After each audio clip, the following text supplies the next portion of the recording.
Welcome to the Road to the Ryder Cup, hosted by Dr. Jeff Poplarski and my dad, PGA golf professional Frank Darby. Let's go USA. Hello, everybody, and welcome to the Road to the Ryder Cup. My name's Frank Darby, and as usual, I need to pass this over to my co-host, Dr. Jeff Poplarski, because he loves to give us all of these details about the upcoming Ryder Cup. So, Jeff, take it away. Yeah, as the filming of this podcast, it is 97 days to the 2025 Ryder Cup at Bethpage Black.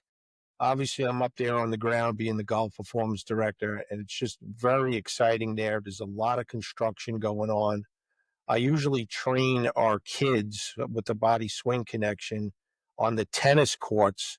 I went there the other day, and the tennis courts are gone, and the media center, 15,000 square foot media center, is going in place of the tennis courts. All kinds of corporate hospitality tents are going up. So I did have an opportunity to train the kids on the yellow course. For our viewers, by the way, there are 5 courses at Bethpage. There's the yellow, the green, the blue, the red, and then the famous black. But anyway, we trained the kids on the yellow course up hole number 9 on the fairway. So full-blown construction site, and just every day it's palpable, the excitement to this great American sporting event. Updates of the Tunnel to Towers. Just an awesome organization. They're our sponsor of the podcast.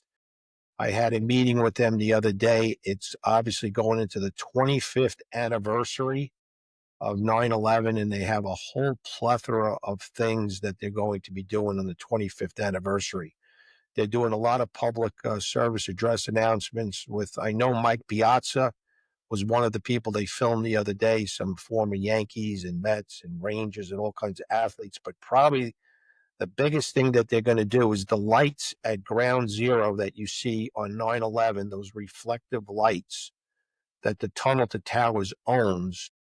They are actually going to illuminate those lights in all 50 states from 9/7/26 to 9/11/26. I don't know how they're going to do it, but they're going to illuminate those lights in every state in the United States, which is going to be pretty amazing. And then an update with the U.S. Open, the senior U.S. Open. I'll be at the Broadmoor. I'm actually leaving right after this show, heading to LaGuardia, and going to be controlling the performance and recovery team. For those over 50-year-old golfers and their caddies, we have a team of 30 doctors of chiropractic, physical therapists, athletic trainers, massage therapists. We have a hyperbaric chamber and also a full-body infrared light bed. It's called RegenPod, that players could go in there to revitalize their bodies. So looking forward to that. And that just gives you a couple updates, and back to Dobbs to introduce our special guest. Hey, listen. Hey, Jeff, thanks for all that info. And, that Bethpage scenario there is so good with one of my favorite golf courses out there, aside from the black, is the green, which was the original Tillinghast layout out there. So we run a big junior tournament out there, and I always volunteer to go out there and do the setup up there because the greens are Tillinghast all the way. So, hey, listen, we're honored to have a great guest today, a really good friend of mine. He's got a fantastic show on Golf Channel right now called The 5 Clubs, Monday to Wednesday, 8 o'clock on the Golf Channel. We've got Gary Williams with us. So, Gary, thank you for coming on the road to the Ryder Cup. Frank, Jeff, it's great to be with both of you. Appreciate what you do in the game of golf, and especially your alignment with Tunnels to Towers. That's powerful stuff, Jeff, to hear you give those updates. And it's unimaginable to think that it's going to be 25 years. I grew up in the shadows of New York City in Ridgewood, New Jersey. We could see Lower Manhattan from Valley View in the town that I was lucky enough to grow up in. And Ridgewood lost several people on that fateful day. So appreciate all you guys are doing through the game of golf. Gary, one of the questions I had for you is that, you had this great illustrious career at the Golf Channel, which I used to watch every morning. What a fantastic live show. Look forward to waking up in the morning and turning it on. And then you left the Golf Channel, and then you resurfaced with 5 Clubs. I'd like to know the origination of that term 5 Clubs, and how you actually just got back into the Golf Channel. Maybe you could tell our viewers about that. Sure. Well, the origin of the name, well, as somebody who's involved with the United States Golf Association, it's an homage to the original 5 clubs that made up the construct of the USGA in 1894, the Country Club at Brookline, Newport Country Club, Chicago Golf, Shinnecock, and St. Andrews. It was with the ambition that we, like these 5 clubs back then, not that we were going to grow to have any type of impact like the USGA has had, but modestly to make a contribution to the game of golf. And on a secondary level, we didn't want the name of what we were going to try to create with this digital media platform to be shortened in any way or turned into an acronym. You can't shorten 5 clubs. It's 5 clubs. So that is what the origin of the name came from. And I have such great admiration for what the USGA, has done, has always done. And then secondly, to your question about, return to the Golf Channel, I can promise you, our ambition was to hopefully create a podcast platform that was me and other contributors that could create some type of traction. It was not with, some belief that, hey, I promise TV is going to come calling. Well, TV came calling and it was Golf Channel. And, after spending 10 years there hosting Morning Drive, to return hosting a morning show again, it's very humbling to do it. And we're 6 months into this, and we're already looking ahead to 2026 and growth. And I can't share what's on the horizon, but let's just say more of 5 clubs on Golf Channel in 2026. I'll leave it at that for now. Gary, I think it's so cool, with the name 5 clubs and the 5, original clubs. But the USGA has done a phenomenal job in they're going to show us all these clubs. There's events coming up between the Curtis Cup. We're going to see Cypress Point come up here. We finally got to see something with Chicago Golf, right? They had the women's open out there, which was just unbelievable. So it's so cool seeing these old clubs that we, especially with you growing up in this neck of the woods, we've got so many old clubs right in this backyard. It's true. I was recently at Chicago Golf Club, and they've got another USGA championship coming up in several years. For them to jump off and have that, as you mentioned, Frank, that U.S. Senior Women's Open, and they were tickled to do it. And obviously the Country Club at Brookline back in the U.S. Open rotation, but a long, long time for them, what Gil Hance did with that restoration. Newport hosting that U.S. Senior Open, which was cool to see that last summer. These places are still, they'll always be relevant when it comes to their importance to the historical, kind of view of the game of golf. But it's nice to see that they still, can be on a stage at various levels for great championships. So yeah, it's neat to go back to those places. They're the foundational pieces to golf in America. And they'll always be very, very important, not only in my mind, but in the minds of so many people. And they're living, breathing museums to what the origins of the game in this country were and still are. You're talking about these historical courses. Historical courses basically come with historical logos. And I know on your website there you have you pay tribute to a lot of great logos. So I wanted you to tell us maybe your top 3 or 4 logos. And I'm going to tell you my top 3 or 4 logos too, Dobbs. I'd love to hear yours also. Okay. The first one we did is representative of my favorite logo, and it's Marion. And so I was recently there. It was around the Truist Championship that they had at Philly Cricket, and I wasn't aware of this, but they took me to the place on the golf course where the inspiration for the logo came from. And it's actually, and I was there. The Scotch broom is that vegetation, which is part of the lower part of the logo, in addition, obviously, to the wicker basket.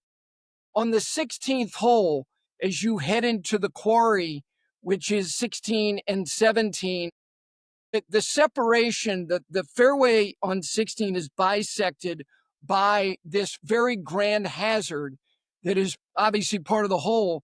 And if you stand in a certain spot looking toward the green, and the Scotch broom is only in bloom 3 weeks out of the year. Think about that.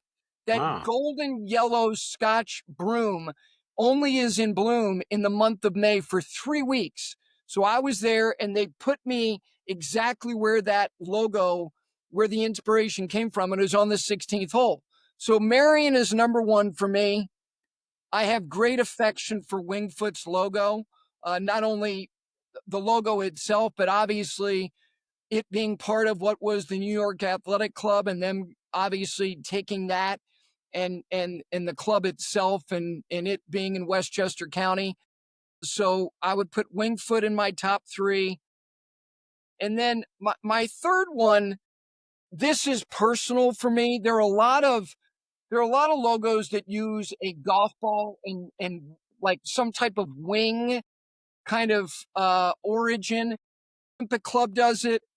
Balderstraw has it. But for me, the Musquamaket Club in Watch-Hill, Rhode Island, also a great historic club, has a little bit of Seth Rayner, a little bit of Donald Ross, a little bit of William Flynn, very nuanced, quirky golf course right on the Atlantic Ocean in Watch-Hill, Rhode Island. That's my third one. I worked there for a summer when I was a golf professional. So those are my top three.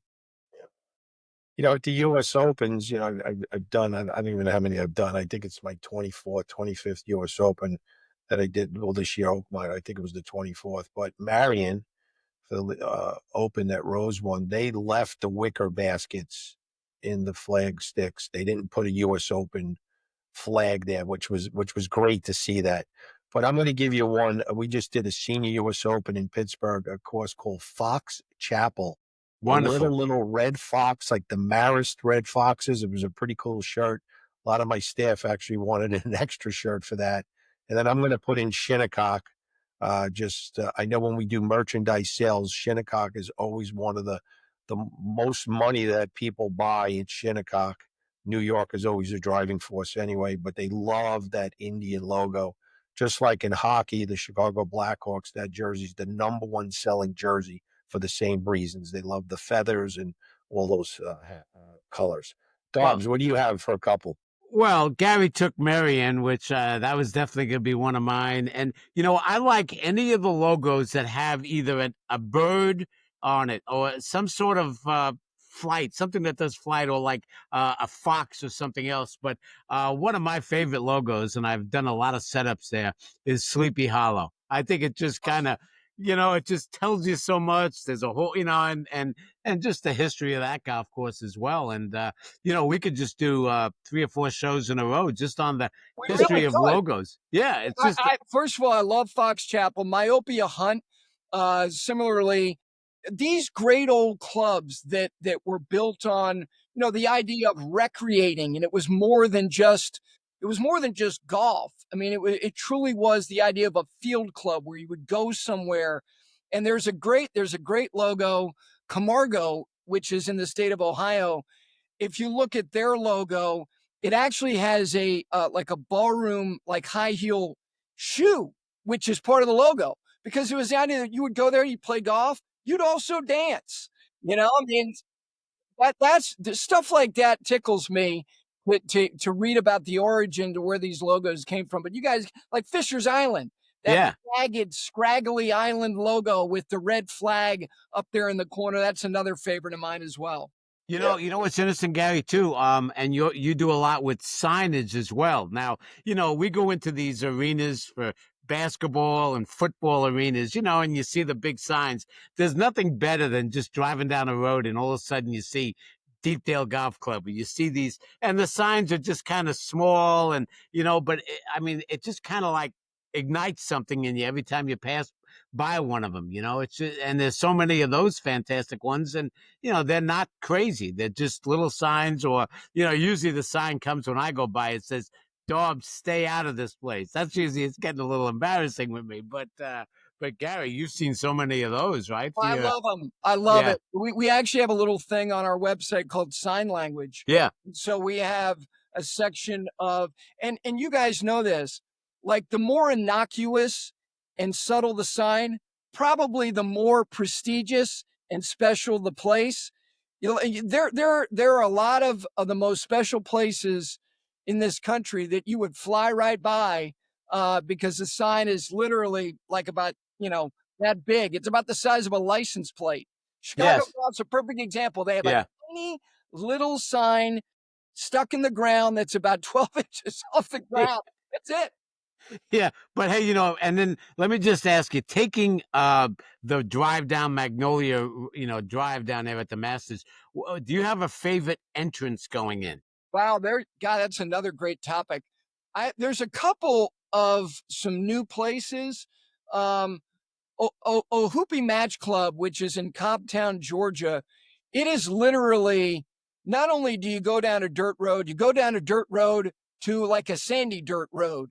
You think there's no way. I must be lost. And then you come up to this little, kind of wood paneled little guardhouse, and the drive in there, it's almost like you feel like you're on the Serengeti. It is that place is really special. Congaree, similarly, northwest of Ridgeland, South Carolina. It's a little brick wall, and there's a little gate, and you hit the call button, and the gate opens, and that's about a mile and a half of like a pebbly, sandy dirt road on what was a old Civil War rice plantation. Places like that they're Yeah. powerful. It's cool. Jeff, what do you got for an entrance? Anything? Hey, we're talking about signs. I mean, we got to talk about the Ryder Cup here, to the road to the Ryder Cup. But that sign on hole number one at Bethpage, that this is an extremely dangerous course, and which is becoming iconic there. But Gary, going back to the Ryder Cup, uh, have you played? A couple of questions. Have you played Bethpage? What are your thoughts about the Ryder Cup going there? And are you going to be working with 5 clubs at the Ryder Cup, which I'm sure you are? Maybe you could give us a couple of thoughts on Yeah, that. absolutely. I've been lucky enough to play the golf course.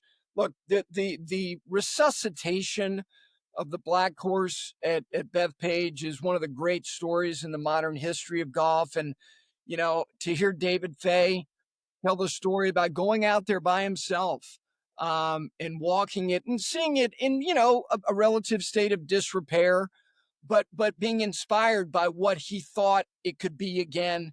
I think, having him tell that story always gets to me. I've been lucky enough to play the golf course. I mentioned Ridgewood. I don't know, we're all frivolous when we're kids. We're not affected by much, which is a good thing about childhood. We're not bothered by Yeah. much. Yeah. And I wasn't bothered by much myself, but I was lucky enough to grow up on a Tillinghast golf course. And so to me, the black course, the scale, the grandiosity of the whole thing.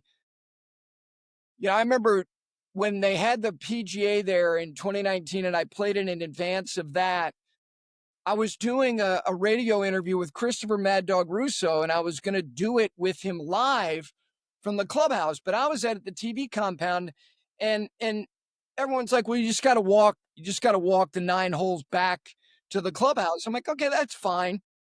I budgeted myself like a half an hour. I was like 20 minutes in, and I had walked like 2.5 holes. I'm like, I cannot believe how large and how, grand this property is. I think look, it's a gift to public golf, certainly the immediate area out there on Long Island.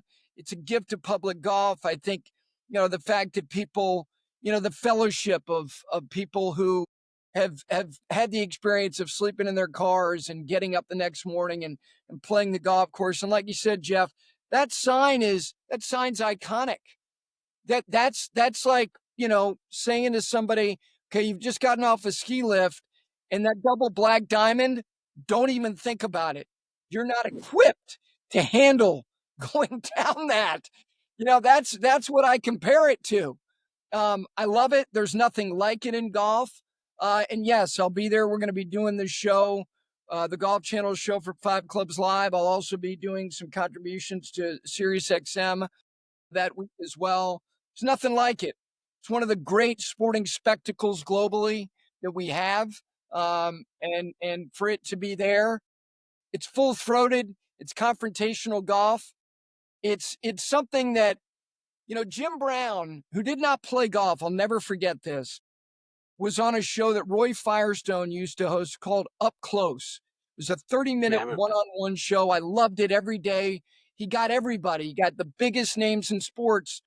And I'll never forget, and this was in the early 90s, Roy Firestone asked him what his favorite sporting event was. And he said it was the Ryder Cup. And he said, I don't play golf. He said, but you know why I love it?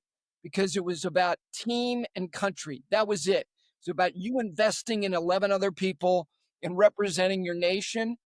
And that really blew me away. Jim Brown, known for football, and obviously he was a great lacrosse player as well. And he's a Long Island kid to boot. There's nothing like it. I can't wait. Yeah, awesome stuff. Yeah, I tell a lot of people that Bethpage is like Yankee Stadium, especially those junior kids I was talking about before. Like you're actually playing golf at Yankee Stadium of golf. But we were telling you before that our sponsor is the Tunnel to Towers. By the way, you can make an $11 donation, as little as $11 a month, to assist our American heroes. You could go to their website, t.org, and you can make that donation. So let's hear from our sponsor. Hi, I'm Gary Player. I'm a professional golfer. I've won 165 tournaments, and I'm one of 5 golfers to achieve a Grand Slam career victory. But what means more to me than all of this is my ability to give back and do good, particularly to the United States of America. That's why I'm committed to helping Tunnel to Towers Foundation. Good to see you, Frank. Good to see you, Gary. How you doing? You're one of the most successful golfers that ever played the game. You're an incredible human being, but you joined the Tunnel to Towers Foundation. You see the work we're doing, and you wanted to help us raise money because how much you love America. And I'll never forget one of the days I went for you in Miami. This lady was on duty with her husband, and the police. She heard that her husband had just been killed. Now she's got 2 children. What's the first thought that comes to your mind? How am I going to support these children? How am I going to give them an education? How am I going to give them a normal life? What am I going to do with my mortgage? Tunnel to Towers is right there, across the board. I mean, what you do is fantastic. Because you know the sacrifice that was made for our country to give us this beautiful country. I doubt if there's anybody that loves the country more than I do. And I have said gratitude for what this country has not only done for me, but what it's done for the world. And as a foundation, we're there to help these families after they lose their loved one and they have young families left behind. And I know you're here to join us on that. Tunnel to Towers is working every day to support America's greatest heroes. Please donate $11 a month at t2t.org. The Tunnel to Towers Foundation. Let us do good.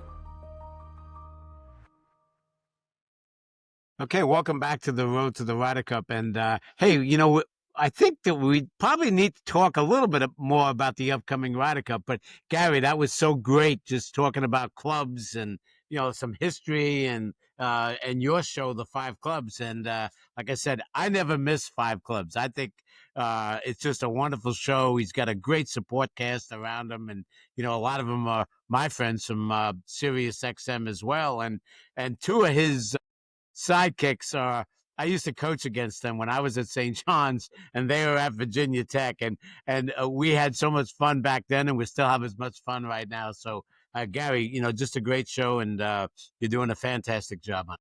Frank, thank you. Look, we are, as we talked about a little bit earlier, the ambition was for us to hopefully make a contribution grow a little bit. And it was about the idea of an aggregate of voices, that it was going to be, everybody has their viewpoint, and obviously me, I'm there every day, but you're alluding to Johnson Wagner and Brendan DeYoung, who have made quite the transition from playing the game at the highest level to now covering the game at the highest level. Johnson is a rock star. Brendan is a great story because Brendan is somebody who, like a lot of people who pursue this at the highest level, the game can be hard on you. And the truth is that he turned his back on it. He had fallen out of love with not only playing golf, but watching golf. Forget the idea of talking about it. And now he is back in love with not only playing golf and the fellowship that he gets with playing golf with his buddies, but now covering it. And his voice is being heard on Sirius XM and PGA Tour Live and on Golf Channel, on Golf Central, and doing pre and post game for them. So to have those two guys and Taylor Zarzer and Gil Hance and Jay Billis, I hate to tolerate him, but we do on occasion. The Dookie himself, who is a sick golfer. He's terminally ill. He'll never get better, but he loves it, like in a way that we all love it. Like we can't get enough of it. So Emma Carpenter, who's transitioned from being a college golfer to now being somebody who's covering the game as well. And then we've added contributors like Gabby Herzig, who was a college golfer herself, who's now one of the great young writers. She contributes to what we're doing. Jaime Diaz, who's a great historian and writer. We're lucky. We're lucky to have, and we've got more people we're going to be adding here soon enough, which is fun. Yeah. So, Gary, what was the first Ryder Cup that you can remember being at and working at? Well, I wasn't working, but I was there at Kiawah in 1991. I had just graduated from college. I had just gotten into the apprentice program of the PGA of America. I was working at a place called the Governor's Club in Chapel Hill, North Carolina. It was a brand new residential community. Jack Nicklaus designed the golf course. And I went down there with some members. And, I was already in love with the Ryder Cup. I was one of those sickos, like I'm sure you guys were. Look, it was on a tape delay in the 80s. You weren't watching that stuff live. And then, I remember 1987 when Europe won on American soil for the first time at Muirfield Village, Jose Maria Olazabal doing his little dance on the 18th green, which really, really ticked me off as an American. But being there, first of all, the golf course, it was not supposed to be there. It was supposed to be in the California desert. That didn't work out to have it at the stadium course at PGA West, at PGA National, or PGA West out there. So all of a sudden, here's this Pete Dye creation that was, one of truly the most remarkable achievements ever to construct that golf course on the far end of that island. It was very hard to walk it. It was very tense. There was a ton of friction between those two teams. Europe was for real. They believed they could, obviously they could hang with the United States. It won 87. They backed it up in 89. And here it is in 91. All of a sudden, it's Dave Stockton. The Americans are wearing fatigues. It's like, okay, are we taking this a little too far, guys? It's like, what are we doing here? And obviously Langer missed the short putt that would have retained the cup for Europe. The meltdowns of various players like Mark Calcavecchia, who was despondent, sobbing on the beach. All of it was amazing for me to see that. And I was already obviously immersed in golf, and I thought it was going to be my profession as a club professional. That was my first Ryder Cup experience, and it blew my mind. Yeah. Yeah, awesome. What was that? That was the War at the Shore, right? Yeah. 91. But Gary, don't you feel like right now? I mean, I always loved watching it with, and you mentioned the word friction and the little feuds, and a lot of that could be traced back to Seve Ballesteros, right? I mean, it seems like right now that these guys are almost too friendly. I mean, 3/4 of the European team lives in Orlando. Palm Beach. So it's like they play together. Like I was up at the Travelers the other day and, they all hang out together as well. So I don't think this is going to be a war. I mean, I think it might be a little, what would be the word? Maybe a skirmish? Frank, listen, New York fans, and Jeff mentioned Yankee Stadium. I think you're right in terms of, the fraternal nature of the PGA Tour with so many Europeans now, having a residence. basically in the greater Jupiter area. There's no doubt there's a congeniality and there's a camaraderie. There's a familiarity as well, but familiarity can breed contempt. I think the environment is going to make that an incredibly edgy experience for all of them. And look, I think that there are players on both sides who are irritants. Justin Thomas being one of them. You know, we were talking about Jay Billis being a Dookie. I think Justin Thomas could have played point guard at Duke in the 90s like Bobby Hurley. Like, he is inherently irritable. Like, if you're going up against him, obviously Patrick Reed's not going to be on the American team. Reed and Rory was at Hazeltine being there for that. That was wild. I think the environment, look, John Rahm is not looking to go there to make friends. And Bryson DeChambeau, the way that he acts, I think the environment is going to make these guys behave in a way. I hope it's not over the top, but here's the thing. It's going to get over the top at times. And that, it doesn't matter how much you like a guy the other weeks out of the year. I think this thing is going to be wildly intense. Yeah, I think the other guy that needs to be a little careful out there could be Tyrrell Hatton as well. No doubt. Yeah, Gary, right now, let's stick with the USA team right now. So the top 6 point getters right now are Scotty Xander, JJ Spawn coming off the US Open victory, Bryson, Justin Thomas, you said, and Colin Morikawa. So if you were in Keegan's shoes, today, June, whatever today's date is, June 20th, what are you thinking for the next 6 players? Any thoughts who those would be? I know it's really early, but just some thoughts. Yeah, this is, I think that the uncertainty about the back half of the American lineup is something that we didn't necessarily foresee. And that's to the credit of a lot of players. Look, JJ Spawn, as you just pointed out, is locked in there at third. He's going to be on the team. I think what we're going to have are some rookies who are going to fill out the back half of that lineup. And I think Ben Griffin is chief among them. I think Maverick McNeely is another guy who I expect to do enough to be on the team. I don't think Keegan is necessarily going to go 7 to 12 numerically and just fill it out that way. I think that there are some guys that, based on the meshing of relationships, personalities, and style, I think Russell Henley is going to be on the team. I think the way that he paired with Scotty Scheffler at the President's Cup buoys his chances of being on the team. I just start with those 3 right there. And then I think you're getting to, the questions of, does Keegan, if he's not an automatic selection, which my intuition tells me he's not going to get into the top 6. Who knows? Yeah, look, he could win a golf tournament this week. And all of a sudden that equation changes. I think where we're wondering is the Patrick Cantlays and the natural partnership that he's always had with Xander Schauffele. Where is he in the mindset of Keegan Bradley? Look, he was as good as anybody. He and Max Homa were the 2 best players for the United States in Rome. And I think that weirdly, Patrick Cantlay responds well to the environment.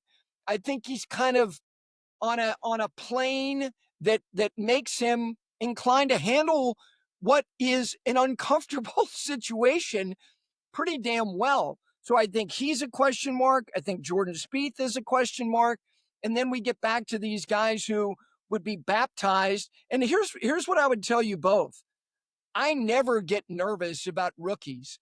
Look historically at how rookies have fared in this competition. Well, whether it's at home or on the road, I think rookies like Tony Finau, I remember in Paris going, I don't know about this. He played his fanny off. I remember Zach Johnson, 2006, going, I don't know about this. I don't know if this is going to work out well. He played great. Sergio in 99 when he was 19 years old. I can go down the list. Rory in 2010. Rookies generally respond pretty darn well to it. And I think the United States is going to have a handful of them.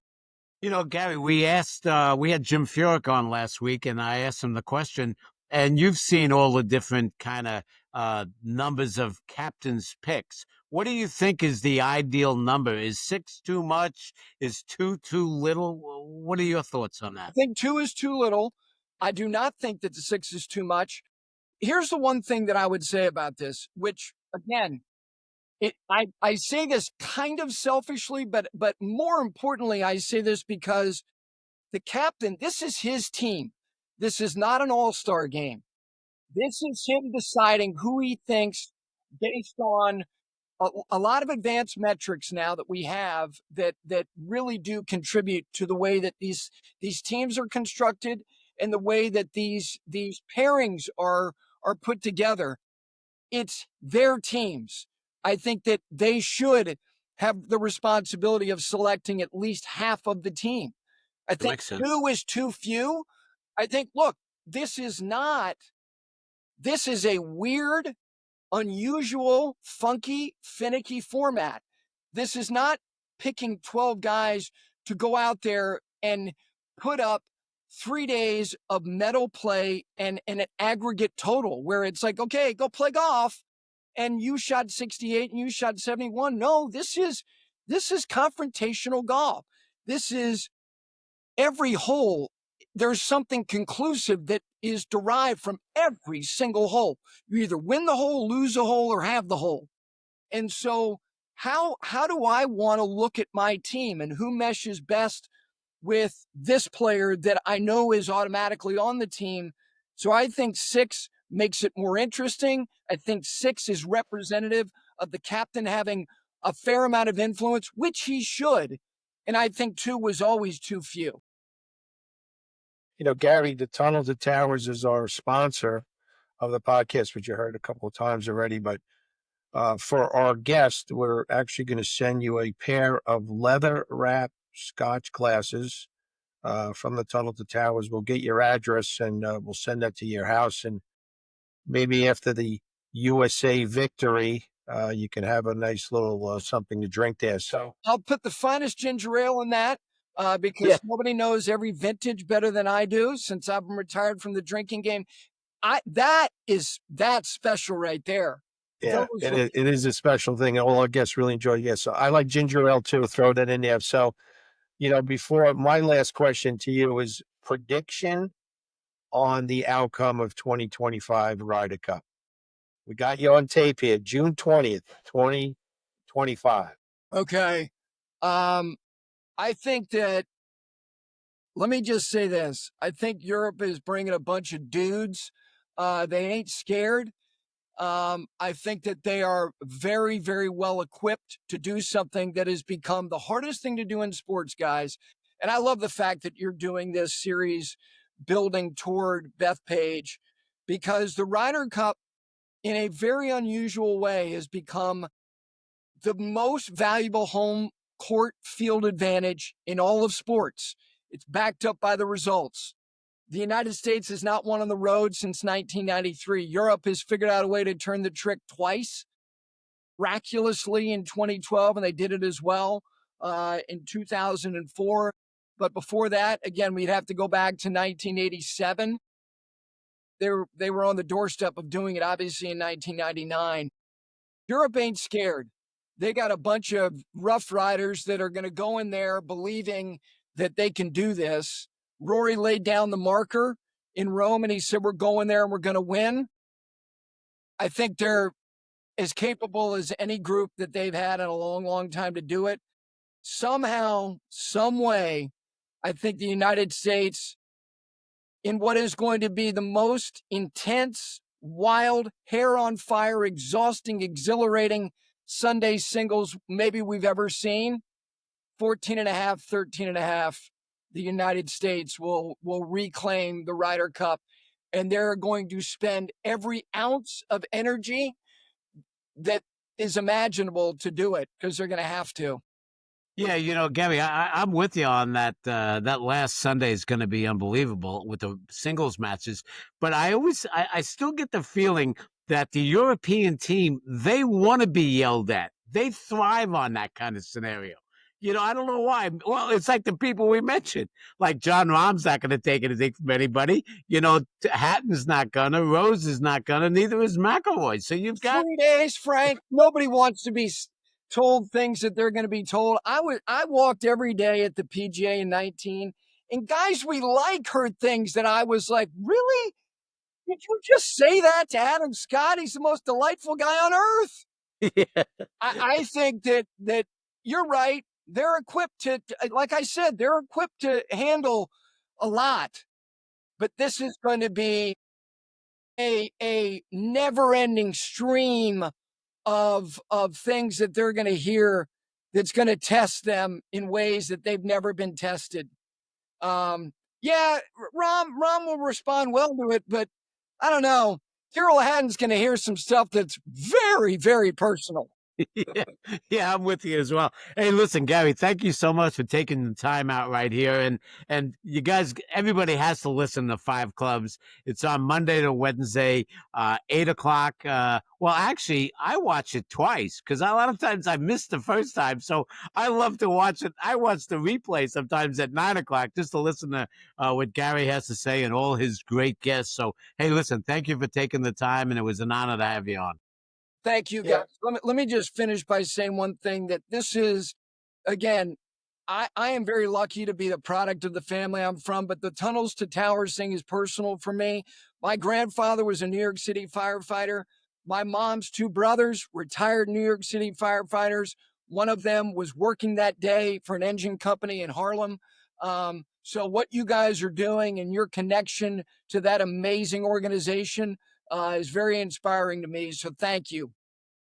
Yeah, for our audience, you can hear us on Spotify, YouTube, LinkedIn, Instagram, Facebook. You can go on there. Please like, share, collaborate, love, comment. We'd appreciate it. Again, you could go on T2T.org and make as little as $11 a month donation to assist our American heroes. Gary, it was just delightful to have you on. And hopefully our paths will cross again, maybe at the Ryder Cup at Bethpage or maybe a USGA event in the future. But Yeah. thank you so much for your time. I appreciate it. Thanks, you, Gary. guys.